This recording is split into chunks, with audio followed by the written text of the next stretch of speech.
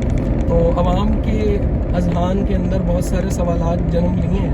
ابھی بھی پاکستان کے اندر کچھ 10 سے 15% لوگ ایسے تھے جو یہ سمجھتے تھے کہ یہ سب جھوٹ ہے, ابھی بھی کوئی اسٹیبلشمنٹ کی پولیٹیکل انوالومنٹ نہیں ہے.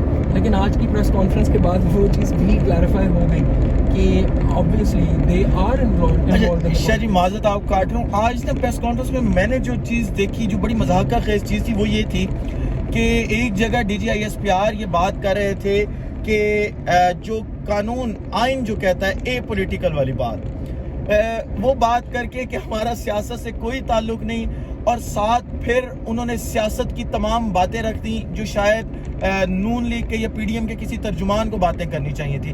تو جو ان کا ایک موقف تھا کہ جی اب وہ غیر سیاسی ہو چکے ہیں یا نیوٹرل ہو چکے ہیں, وہ تو وہاں پہ آج دفن ہو گیا تھا ان کی اپنی پریس کانفرنس میں.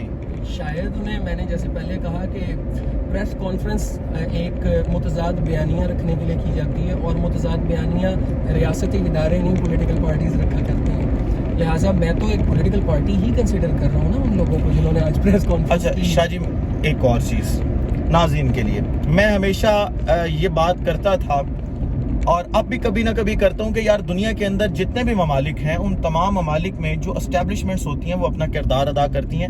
امریکہ جیسی جو مضبوط جمہوریت ہے وہاں پہ بھی اسٹیبلشمنٹ کا اپنا کردار ہوتا ہے. کیا پاکستان کے اندر اسٹیبلشمنٹ کو ملک کو آگے لے کے چلنے کے لیے, یا اگر سیاستدان کہیں پہ غلطی کر رہے ہیں ان کو انوالومنٹ نہیں کرنی چاہیے, بالکل غیر سیاسی رہنا چاہیے؟ بالکل غیر سیاسی رہنا چاہیے. دیکھیں پاکستان کا آئین کیا کہتا ہے یہ سمجھنے کی بے انتہا ضرورت ہے.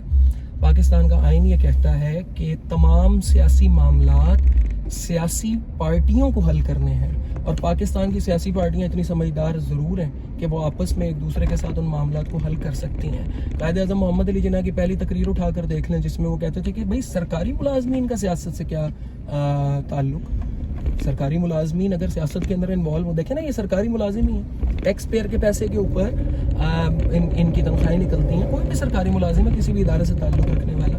لہٰذا سرکاری ملازمین کا تو آئین اور قانون کے مطابق کوئی کام ہی نہیں ہے کہ وہ سیاست میں انوالومنٹ کریں. آپ کا کام ہے سرحدوں کی حفاظت کرنا, آپ کا کام ہے جو ملک کے اندر ہونے والی دہشت گردی ہے اس کو میکسیمم لیول کے اوپر کنٹرول کرنا, عوام کو سیکورٹی پرووائڈ کرنا, اور جو انٹیلیجنس کے معاملات انہیں دیکھنا, نہ کہ سیاسی معاملات کو دیکھنا. تو یہ تو بڑی کلیئر سی بات ہے جو ہمارے اداروں کو سمجھنی چاہیے اور اپنی آئینی حدود کے اندر رہنا چاہیے, زبانی کلامی نہیں جو وہ کہتے بھی ہیں پریکٹیکلی. اچھا شاہ جی, پچھلے 75 سال پاکستان کے 76 ہو چکے ہیں اب تو, بلکہ ان 76 سالوں کے اندر آپ نے دیکھا کہ بہت زیادہ حکومتیں آئیں, تبدیل ہوئیں. اس وقت جو موجودہ صورتحال ہے, کیونکہ آپ کی ہسٹری کے اوپر بڑی اچھی گرپ ہے, آپ کیا سمجھتے ہیں, کیا دیکھ رہے ہیں کہ پاکستان میں آگے کیا ہونے جا رہا ہے؟ دیکھیں میں ذاتی طور پر بڑا حیران بھی ہوں اور خوشی بھی ہے مجھے ایک چیز کی, وہ یہ ہے کہ پاکستان کی 75-76 سالہ تاریخ میں کبھی بھی اس طرح کے حالات نہیں بنے کہ آپ کے D G I S I کو آ کر پریس کانفرنس کرنی پڑے. اس کا مطلب یہ ہے کہ پولیٹیکل پارٹیز کا بیانیہ مضبوط سے مضبوط تر ہوتا جا رہا ہے. اب یہاں پر صرف ایک چیز کرنے کی ضرورت ہے, اور وہ یہ ہے کہ آپ کی تمام political parties regardless of their political differences کسی بھی قسم کی ڈیل کیے بغیر ایک پیج پر آ جائیں, اور ایک پیج پر آ کر اگر تو اس موقع کے اوپر انہوں نے غیر ریاستی جو غیر آئینی معذرت کے ساتھ غیر آئینی انوالومنٹ ہے اداروں کی اسے ختم کرنا ہے تو ایک پیج پر آ جائیں, عمران خان کی جو ہے صف میں کھڑے ہو جائیں اور ساتھ کھڑے ہو کر کہیں کہ یار ہم اپنے ڈفرینسز بعد میں سالو کر لیں گے. سب سے بڑا جو ملک کا مسئلہ ہے وہ آپ کی پارلیمان کے فیصلوں کے اندر دوسرے اداروں کی انوالومنٹ ہے. اس سے ختم کرانے کے لیے عمران خان کو اپنا امام مان لیں تو مسائل حل ہو جائیں گے. اگر نہ مانا تو اگلے 70 سال بھی پاکستان کے اندر وہی کچھ ہوگا جو پچھلے 75 سالوں سے ہوتا ہے. جی آخری سوال میرا, کچھ لوگ یہ کہتے ہیں کہ یہ جو لڑائی چل رہی ہے اس وقت وہ اسٹیبلشمنٹ اور عمران خان کی ہے, اور کچھ دوست ہمارے یہ بھی کہتے ہیں کہ یہ پنڈی بوائز اور بہاولپور جو بوائے بیٹھا ہوا ہے اس کی آپس کی لڑائی ہے, باقی تمام لوگ جو ہیں وہ اس میں استعمال ہو رہے ہیں, شطرنج کی کھیل ہے اور وہ تمام ہو رہے ہیں. آپ کا اس بارے میں کیا خیال ہے؟ دیکھیں مجھے ذاتی طور پر یہ لگتا ہے کہ ماضی کے اندر اس طرح ہو سکتا تھا جب خان صاحب وزیر اعظم تھے, لیکن خان صاحب جب سے سیاسی میدان میں واپس آئے ہیں اور حکومت سے باہر ہوئے ہیں، مجھے ذاتی طور پر یہ لگتا ہے کہ اب بیانیہ جو ہے نا وہ بالکل درست سمت کے اندر ہے. اب بیانیہ یہ ہے کہ آئین کی بالادستی کروانی ہے، جمہور کو مضبوط کرنا ہے اور اداروں کی انوالومنٹ کو ختم کرنا ہے. اب یہ لڑائی اسٹیبلشمنٹ بامقابلہ عمران خان ہے، نہ کہ کسی جنرل آف بہاولپور یا general corps commander of Peshawar کے درمیان اور آرمی چیف کے یا ایس آئی کے درمیان. اچھا، مجھے ایسا نہیں لگتا. میرے نا ذہن میں آپ کی بات کے اندر ایک سوال اور آ گیا، اس کے بعد میں سوال نہیں کروں گا شریف آپ سے. وہ خان صاحب نے ایک بیانیہ بنایا تھا ایک سائفر نکال کے، اور اسے آج پھر رگڑا گیا، اور اس بات کے اندر بھی پریس کانفرنس کے اندر بہت زیادہ کانٹرڈکشنز تھیں. سامنے پکڑنے والا کوئی بیٹھا ہوتا تو بہت زیادہ باتیں پکڑی جا سکتی تھیں. آپ یہ بتائیں کہ خان صاحب جس کو امریکہ کہتے ہیں کہ امریکہ کی مداخلت ہوئی تھی، امریکہ دراصل کون ہے؟ دیکھیں، میں آج آپ کو نا ایک چھوٹی سی تاریخی بات بتاتا چلوں. عمران ریاض خان جو ہیں، جو آج کل بڑے مشہور اینکر ہیں، انہوں نے مشرف کے دور میں جب مشرف صاحب گئے، اس دور کے اندر پرویز الہی صاحب کا ایک انٹرویو کنڈکٹ کیا تھا. یہ وہ دور ہے جب چوہدری شجاعت حسین صاحب کچھ 40 دن کے وزیر اعظم بھی بنے تھے تھپا لگوانے کے لیے. اگر آپ اس انٹرویو کو اٹھا کر دیکھیں تو پرویز الہی صاحب اس انٹرویو کے اندر عمران ریاض خان کو یہ بتا رہے ہیں کہ کس طریقے سے جو کرنٹ امریکی صدر ہے وہ پرویز الہی صاحب کے پاس آیا اور اس نے کہا جی ہم حکومت بنانا چاہتے ہیں پاکستان کے اندر جو امریکی مفاد کے اندر حق میں. تو امریکن انوالومنٹ تو ہمیشہ سے حکومتیں گرانے بنانے میں رجیم چینج کے اندر رہی. عرب سپرنگ اس کی ایگزامپل ہے، ایرانین سپرنگ جو کرنٹلی آیا ہوا ہے وہ اس کی ایگزامپل ہے. یہ تو ہے. دوسری بات یہ کہ عمران خان کا بیانیہ چاہے جھوٹا تھا چاہے سچا تھا، بحث یہ نہیں ہے. بحث یہ ہے کہ کیا وہ بیانیہ کامیاب ہوا یا نہیں ہوا. کیا عوام نے اس بیانیے کو بائے کیا یا نہیں کیا؟ عوام نے اس بیانیے کو بائے کر لیا اور وہ بیانیہ کامیاب ہو گیا، چاہے وہ جھوٹا بیانیہ ہی ہو. اب جب عوام نے اسے بائے کر لیا تو آبویسلی اب آپ پریس کانفرنسز کریں، کچھ بھی کریں، لیکن پاپولسٹ سپورٹ جب کسی لیڈر کو مل جاتی ہے نا، چاہے وہ جھوٹے بیانیے کی بنیاد پر ملی ہو، آپ اس سے اس کو چھین نہیں سکتے، اور وہ اداروں کے لیے بڑی پریشان کن بات ہے. اچھا شاہ جی، بات بڑھتی چلی جا رہی ہے، سوال سے سوال نکل رہا ہے. مولانا فضل الرحمان، ان کا تعلق پاکستان کے ان علماء سے تھا کہ محلے کے اندر گلی کسی کے اندر کوئی کتا مر جاتا تھا نا، یہ کہتے تھے یہ امریکہ نے مروایا ہے. اب جب پاکستان میں حکومت گری تو مولانا فضل الرحمان امریکہ کے خلاف کھڑے ہونے کے بجائے اس حکومت کے ساتھ کیوں کھڑے ہو گئے جس کے اوپر ٹھپا تھا کہ یہ امپورٹڈ حکومت ہے اور امریکہ اسے لے کے آیا ہے؟ دیکھیں، دو باتیں بتاتا چلوں آپ کو تاریخی لحاظ سے. مولانا فضل الرحمان ان کے والد محترم کا نام ہے مفتی محمود. بالکل ایسا. قائد اعظم کو کافر اعظم کہا کرتے تھے، نعرے لگایا کرتے تھے، اور اس کے بعد جب ملک بنا تو یہاں آ گئے. اور یہ جمعیت علماء ہند ہوا کرتی تھی، بعد میں جمعیت علماء پاکستان کی شکل اختیار کر لی. پہلی بات تو میں آپ کو یہ بتا دوں. دوسری بات، وکی لیکس کے اوپر نا لیکس ہوئی تھی کچھ وائرز. ان میں نا ایک وائر مولانا فضل الرحمان سے متعلق ہے جس میں مولانا فضل الرحمان امریکی سفیر سے ملتے ہیں اور امریکی سفیر کو کہتے ہیں کہ جی آپ میرے حلیے پر نہ جائیں، میری داڑھی پر نہ جائیں، آپ مجھے وزیر اعظم بنائیں، انشاءاللہ 73 کے آئین کے مطابق امریکہ کے ساتھ تعلقات بہت اچھے رہیں. This is the credibility of مولانا فضل الرحمان عرف مولانا diesel. This is the entire credibility. اور اس کے بعد انصار علم صاحب کی رپورٹ ہے، انویسٹیگیٹو جرنلسٹ ہیں، آپ جانتے ہیں، جس میں مولانا ان کی ایک رپورٹ ہے، انویسٹیگیٹو جرنلسٹ ہیں جنہوں نے مولانا کی ساری کرپشن جو انہوں نے اپنے چاچے، مامے، بھتیجے. ایک منٹ، دکھ اس بات کا ہے کہ وہ شخص جس نے ساری کرپشن ننگی کی سامنے لوگوں کے لے کے آیا، آج وہ بھی مولانا فضل الرحمان کے ساتھ کھڑا ہے.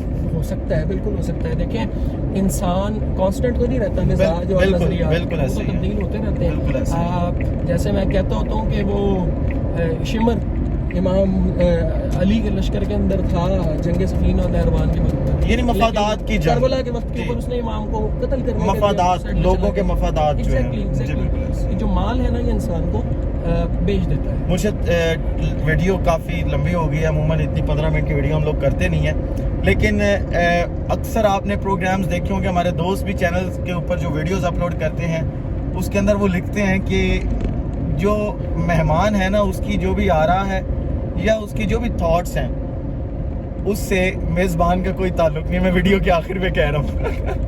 اس ولاگ سے مجھے اجازت دیجیے. اپنا خیال رکھیے، اپنے ارد گرد کے لوگوں کا خیال رکھیے، وطن عزیز پاکستان کا خیال رکھیے. اس وطن عزیز پاکستان کو اور آپ تمام لوگوں کا اللہ حامی و ناصر ہو. پاکستان زندہ باد.